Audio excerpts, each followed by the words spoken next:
बहुत बार ज़िंदगी में ऐसा हो जाता है जिसकी हमने उम्मीद भी नहीं की होती और ये अनुभव कई बार बहुत खतरनाक भी होते हैं। ऐसा ही कुछ हुआ था जयपुर के रहने वाले रोहित के साथ।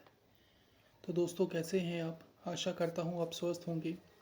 स्वागत है आपका मेरे YouTube channel devil in the mind में। और मैं आज लेकर आया हूँ एक और नई और डरावनी कहानी जो कि आपको सोचने पर मजबूर कर देगी कि आखिर ऐसा रोहित के साथ ही क्यों हुआ।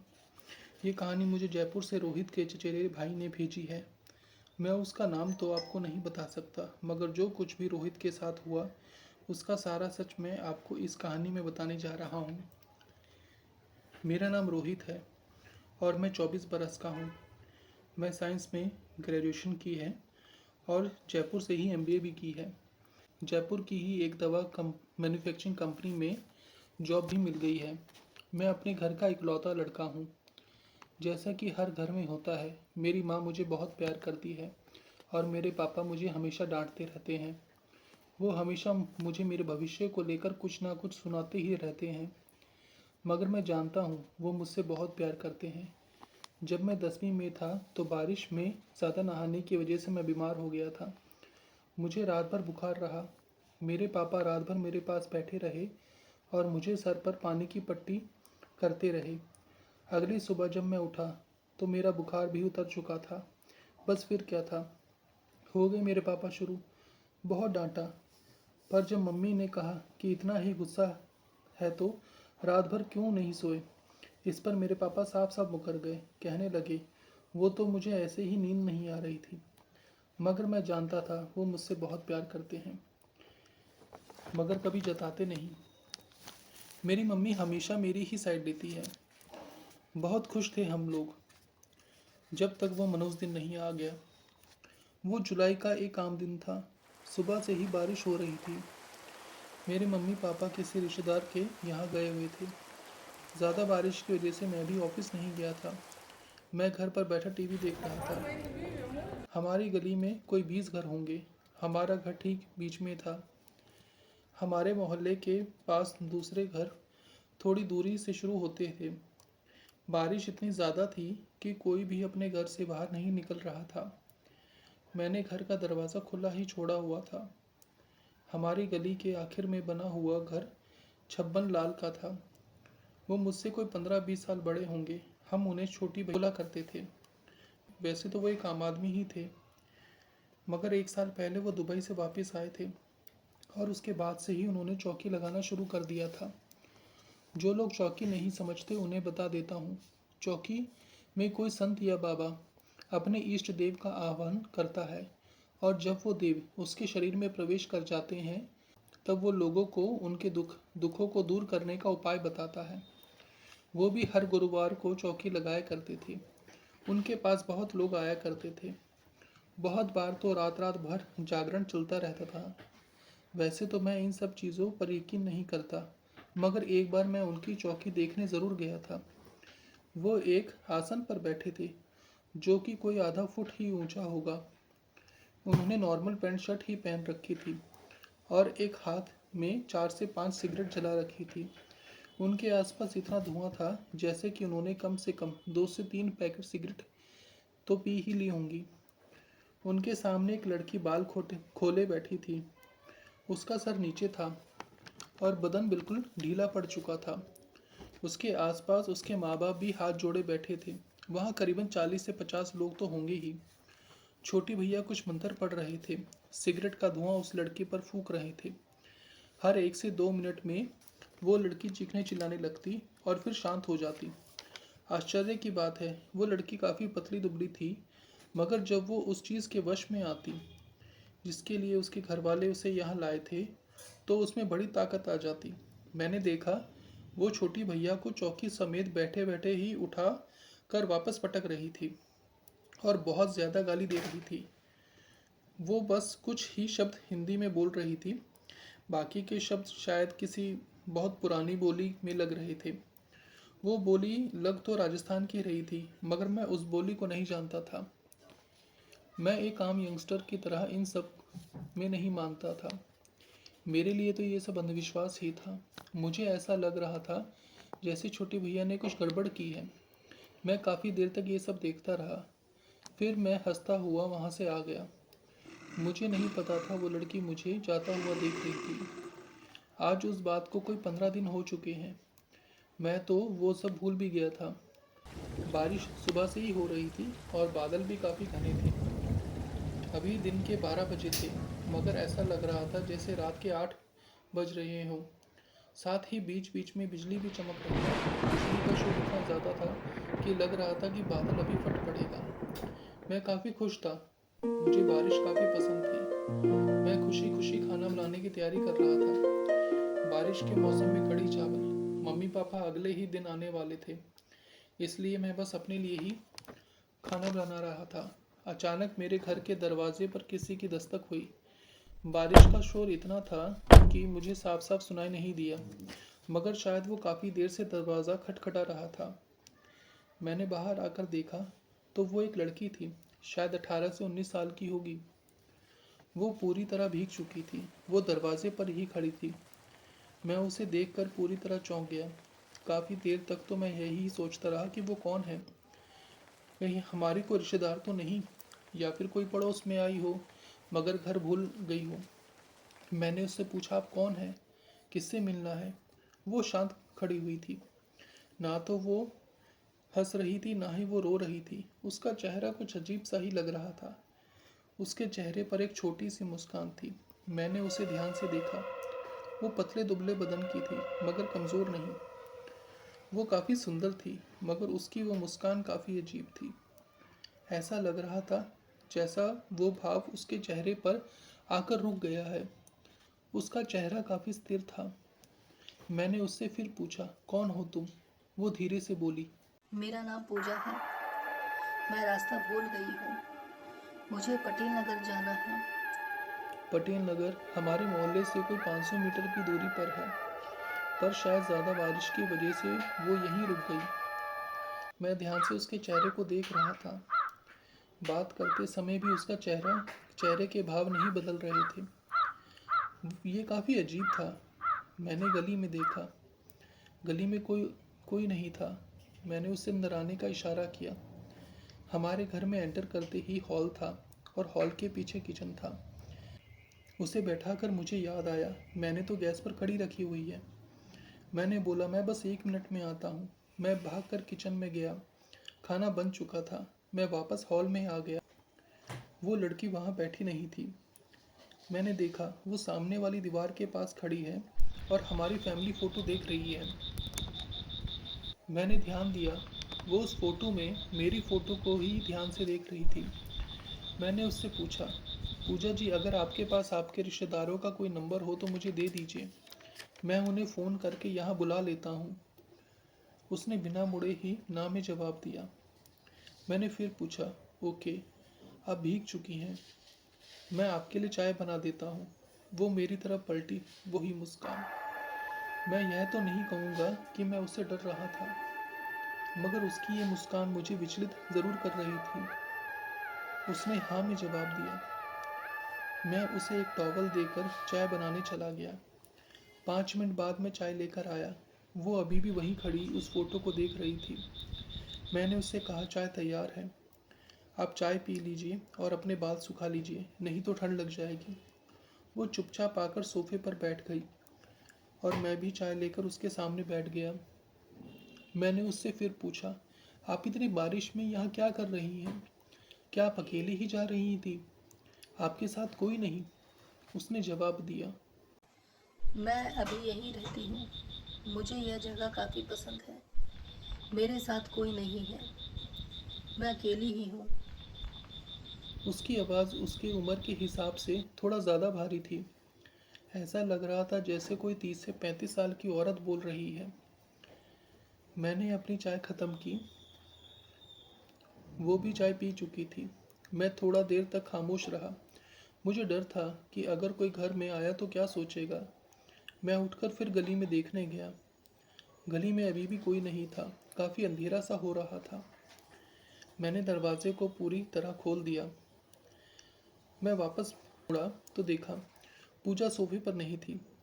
मैं जल्दी से अंदर आया और किचन की तरफ बढ़ गया। वो किचन में खड़ी थी। मैंने उसे देखा और पूछा, आपको कुछ चाहिए? वो लगातार खाने की ओर ही देखी जा रही थी। मैंने सोचा शायद ये बहुत भूखी है और खाना मांगने में संकोच कर रही है।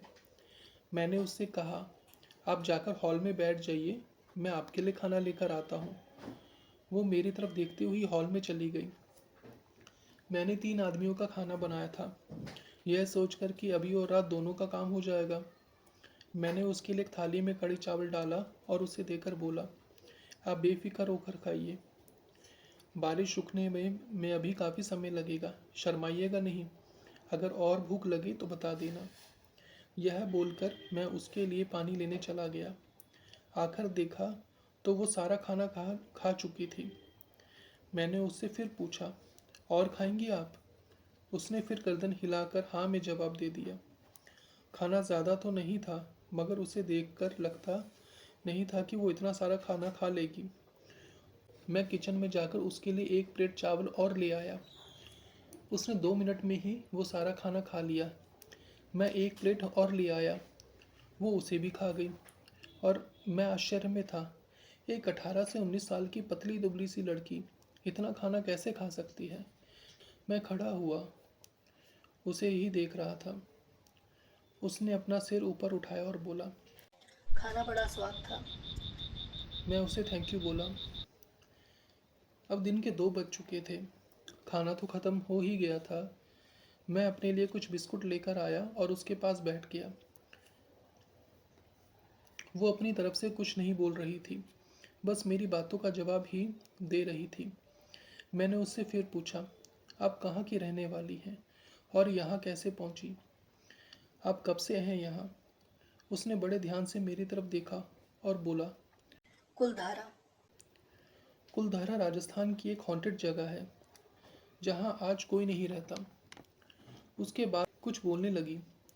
मुझे बस कुलधारा सुनाई दिया। उसके बाद उसकी बातें किसी मंत्र की तरह लग रही थी। मैं बस उसकी बातें सुनता रहा। पता नहीं मैं कहाँ खो गया था। जब मेरा भ्रम टूटा तो मैंने घड़ी की तरफ देखा। रात के 10 बज रहे थे। मैं सोया तो नहीं था। मुझे कुछ समझ नहीं आ रहा था। मैंने उसकी तरफ सवालिया नज़रों से देखा। वो अभी भी मुझे देखकर मुस्कुरा रही थी। बारिश बंद हो चुकी थी। मैं उठकर गली में गया। रात हो चुकी थी और सब लोग सो रहे थे। बस कुछ घरों की ही लाइट जल रही थी। उसे बोला, बारिश बंद हो गई है, मैं आपको आपके घर छोड़ देता हूँ। उसकी तरफ से कोई जवाब नहीं आया। मैंने पीछे देखा, पूजा फिर से हॉल में नहीं थी। अब मैं परेशान होने लगा था। मुझे डर भी लग रहा था। मेरा शरीर मुझसे कह रहा था कि अभी यहाँ से बाहर भाग जाऊँ, मगर दिमाग बोल रहा था, डरने की कोई बात नहीं है। वो बस एक 18-19 साल की लड़की ही तो है। हाँ, थोड़ा अजीब है। मैं अंदर के कमरे की तरफ बढ़ गया। वो अंदर के कमरे में ही बैठी हुई थी। वो दीवार की तरफ मुंह करके बैठी थी, सर नीचे, बाल खुले हुए। उसे देखकर ऐसा लग रहा था जैसे वो छोटी भैया के पास वाली लड़की है। अरे नहीं, ये तो वही है। ये कैसे हो सकता है? अचानक वो हंसने लगी। बोली, हाँ मैं वही हूँ, मगर कैसे? उसने मेरे मन की बात कैसे सुन ली? वो धीरे से बोली, आजा यहाँ बैठ। पता नहीं कैसे मेरे कदम अपने आप उसकी तरफ बढ़ने लगे। मैं जाकर उसके सामने बैठ गया। मैंने उसका चेहरा देखा। वो हंसी, बिल्कुल शैतानी हंसी थी। मैं उसे कभी नहीं भूल सकता। वो बोली, तूने मुझे पहचाना नहीं, मैं वही थी, तुझे देख रही थी। तू मुझे पसंद है, मेरे साथ चलेगा? मेरा दिमाग मना कर रहा था, पर मेरा शरीर, मैंने हाँ का इशारा किया। यकीन नहीं होता, मैंने उसे हाँ बोला। उसने मेरे दोनों हाथों को अपने हाथों में लिया और वो आंखें बंद करके कुछ बड़बड़ाने लगी। ये तो वही बोली थी, वही बोली जिसे मैंने छोटी भैया के घर में सुना था। वो हवा में तैर रही थी और मैं भी। हम दोनों हवा में तकरीबन 1 फुट ऊपर थे। उसने आंखें खोली। उसकी आंखें बिल्कुल सफ़ेद थीं, बिल्कुल मरी हुई। ऐसा लग रहा था जैसे उसकी आंखें कई साल पहले ही मर गई हों। वो अभी भी मुझे देखकर मुस्कुरा रही थी। उसके होठ किनारे से आधे गाल तक फैल रहे थे। उसका शरीर बिल्कुल ठंडा था। मैं महसूस कर सकता था जैसे कि वो कुछ ऐसा कर रही थी मेरे साथ जो बहुत बुरा है, मगर मैं चाहकर भी उसे रोक नहीं सकता था। मैं अब और बर्दाश्त नहीं कर सकता था। मैं बेहोश हो गया। मैंने आंखें खोली। आसपास सब सफ़ेद सफ़ेद सा था। मुझे ठीक से दिख नहीं रहा था। क्या मैं मर गया? शायद नहीं। वो शायद शायद मम्मी है।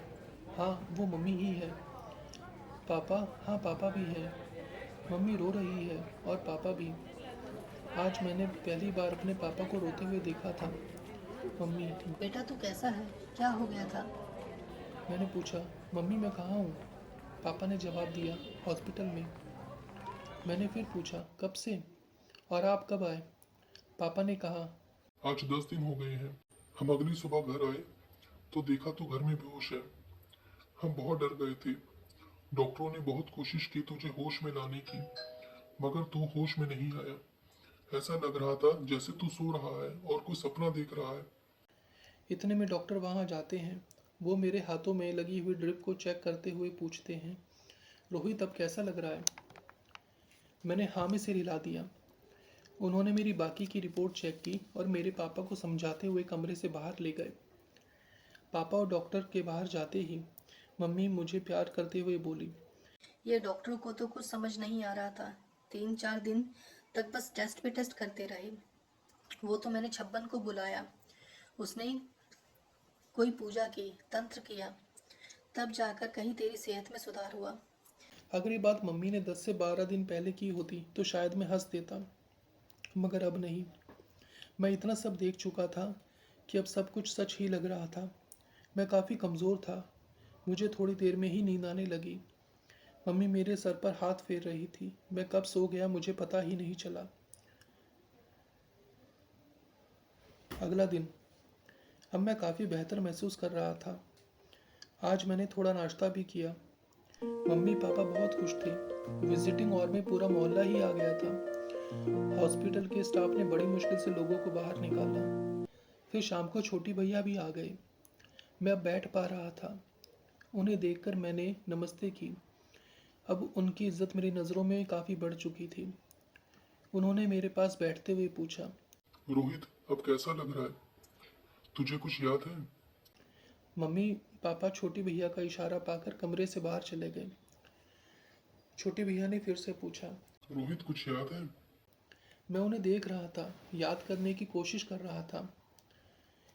मेरी यादें काफ़ी धुंधली थी, मगर मुझे याद आ रहा था। उस रात बेहोश होने के बाद पूजा मेरा हाथ पकड़कर मुझे कहीं ले जा रही थी। वो जगह बहुत पुरानी थी। वहाँ अभी रात थी, मगर मैं साफ साफ देख सकता था। वो कोई गांव था, शायद कुलधारा। मगर कैसे? कुलधारा तो हमारे घर से बहुत दूर है। मैं यहाँ कैसे पहुँच गया? पूजा बस चली जा रही थी। हम किसी पुराने से घर में थे। उस घर में बस एक ही कमरा था। वहाँ एक छोटा सा दिया जल रहा था। पूजा अब कोई 18-19 साल की लड़की नहीं लग रही थी। वो कोई 30 से 35 बरस की एक महिला थी, जिसने लाल रंग की साड़ी पहन रखी थी। मैं उस कमरे में ज़मीन पर लेटा हुआ था। मैं होश में तो था, मगर मेरे हाथ पैर काम नहीं कर रहे थे। मैं वहाँ पता नहीं कितने ही दिन तक लेटा रहा। फिर मुझे वहाँ छोटी भैया दिखाई दी। उन्होंने मेरी तरफ देखते हुए मुझे चुप रहने का इशारा किया। वो आसपास देखते हुए मेरे पास आए और मुझे कंधे पर उठा लिया। हम अब उस घर से बाहर थे। हम बस अभी 10 कदम ही चले होंगे कि पूजा सामने खड़ी थी। मैंने छोटी भैया को कहा, भैया पूजा। छोटी भैया बोली, ये पूजा नहीं कमला है।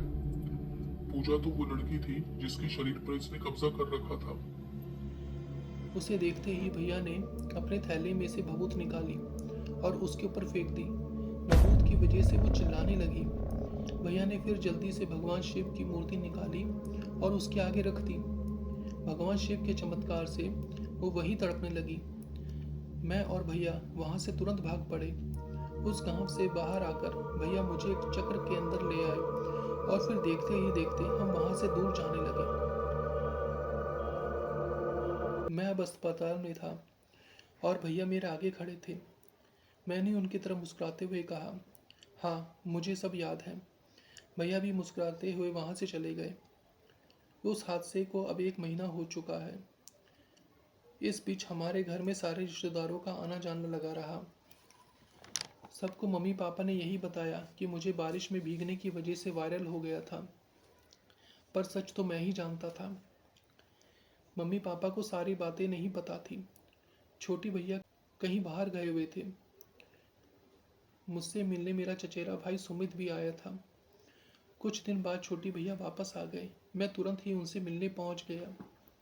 मेरे साथ मेरा भाई सुमित भी था। भैया ने मुझे सारी बात बताई कि ये सब कैसे हुआ और मुझसे माफ़ी भी मांगी। दरअसल जो लड़की हमारे घर आई थी उसका नाम पूजा था और हमारे पास वाले मोहल्ले पटेल नगर में ही रहती थी। उसकी अजीबोगरीब हालत देखकर उसके घर वाले उसे यहाँ लाए थे। जब वो यहाँ आई थी तब छोटी भैया को भी नहीं पता था कि आखिर उसे हुआ क्या है। 2 से 3 चौकी के बाद भैया को पता चला कि उसके ऊपर किसी चुड़ैल का साया है। पूजा के घर वालों ने बताया कि वे कुछ दिन पहले अपने कॉलेज के दोस्तों के साथ कुलधारा घूमने गई थी। छोटी भैया के यहाँ आने के 1 से 2 हफ्ते में ही वो लड़की ठीक हो गई और उसके घर वाले उसे ले गए। पर अब भैया को पता लगा कि वो बस ठीक होने का नाटक कर रही थी। जिस दिन मैं उनकी चौकी पर आया था उस दिन वो पूजा ही थी और शायद वहीं से मेरा बुरा समय शुरू हुआ था। फिर जो हुआ वो तो मैं आपको बता ही चुका हूँ। छोटी भैया ने मुझसे माफ़ी मांगी और कहा कि ये सब उनकी वजह से ही हुआ है। आज इस बात को 1 साल बीत चुका है। छोटी भैया अब यहाँ नहीं रहते। उनके घर वाले तो सब यहीं हैं, मगर वो चौकी अब शहर से दूर एक छोटे से गांव में लगाते हैं जहाँ कोई 100 से 200 लोग ही होंगे। मैं आज भी छोटी भैया से मिलने जाता हूँ। जो भी इन्होंने मेरे लिए किया मैं उसका शुक्रगुजार हूँ। अब मेरी शादी भी होने वाली है और हम सब बहुत खुश हैं। तो दोस्तों, ये थी रोहित की कहानी। बिना किसी वजह के मरते मरते बचा। सही कहते हैं, बुरा वक्त आपको कहीं भी ढूंढ लेता है। अगर आपको ये कहानी पसंद आई हो तो इस चैनल को सब्सक्राइब ज़रूर करना और हो सके तो अपने दोस्तों को रिकमेंड भी। अपने इस चैनल पर व्यू देखकर मुझे बहुत अच्छा लगता है जैसे मैं बिल्कुल सही दिशा में आगे बढ़ रहा हूँ। तो दोस्तों, जल्द ही मिलते हैं अगली कहानी लेकर the devil in the mind channel के साथ।